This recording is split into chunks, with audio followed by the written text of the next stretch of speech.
In a rare television appearance, Mark Zuckerberg says he's sorry that Facebook made mistakes and that it's committed to making changes. We have a basic responsibility to protect people's data. And if we can't do that, then we don't deserve to have the opportunity to serve people. So our responsibility now is to make sure that this doesn't happen again. Zuckerberg says his company is working around the clock on plans to restore trust with users after the Cambridge Analytica scandal. But with growing calls to delete Facebook, is this too little, too late? Joining us to discuss is Anatoly Grust, the Director of Research at Ryerson University's Social Media Lab. Anatoly, thank you for being here today. Good morning.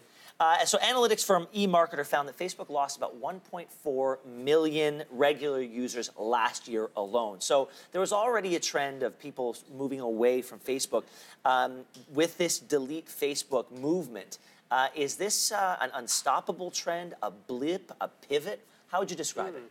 So we still don't know whether we're still early in this campaign, in this movement, or maybe it's going to go away like previous times. What we can tell, though, right now, if we look at the hashtag delete Facebook, it is trending, but in reality, most of the messages are retweets. And so not a lot of traction. Exactly. So if we look at the last couple of days, there are only about 25,000 users who tweeted with this hashtag, and think of 2 billion users on Facebook. You know, privacy experts have been giving tips to people on how they can deny certain aspects of access to their information to Facebook and thereby to third parties. But they're saying that your information will still live there. Your online digital personality will still be there. Is there a way to permanently delete your information off Facebook and by extension the internet? Well, I don't think it is really possible. We can certainly try and shoot if we're uncomfortable having our presence and identity being online. But the challenge is third-party applications, as you know. If you shared your data with them, if you use a Facebook game or other games that use a social media account that you use, they might store that data outside of Facebook. So even if you try to delete it on Facebook, the data may exist elsewhere. Yeah, one thing that we were talking about a little bit earlier that I'd love to touch on now is my question about your ever-evolving online personality. With every click, these companies learn more about you. But if you stop clicking, if you cease giving them access, your personality online stops growing. And I wonder, how much value does a sort of a stagnant personality that isn't evolving have to these companies? If it doesn't represent who you are anymore and only represents who you were, does it have any value to companies?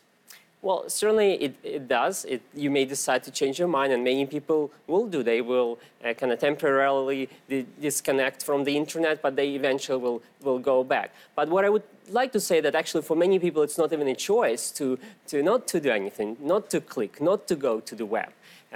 Think of, let's say, Philippines, where people actually might have free access to Facebook, and that's how they get their news, but they might not have access to the internet, just because cell phone provider gives them that access to Facebook.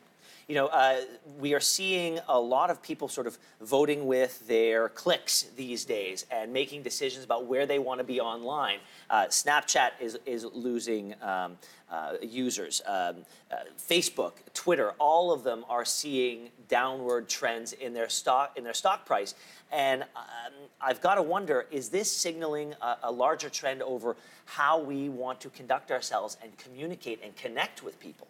I wouldn't necessarily say that, we have massive moving, away from social media. I think social media is very prevalent in our lives. It's hard to say no and completely disconnect once you have your friends, your social networks, coworkers online, and once you decided how you share the information, it's hard to say really no. I think what most of the people will do is they will take a look at their profiles. Maybe they will remove some content. Maybe will decide post less or post inaccurate information. So there are lots of strategies that people can adapt. They probably should also review apps they connected to see what information they have about them.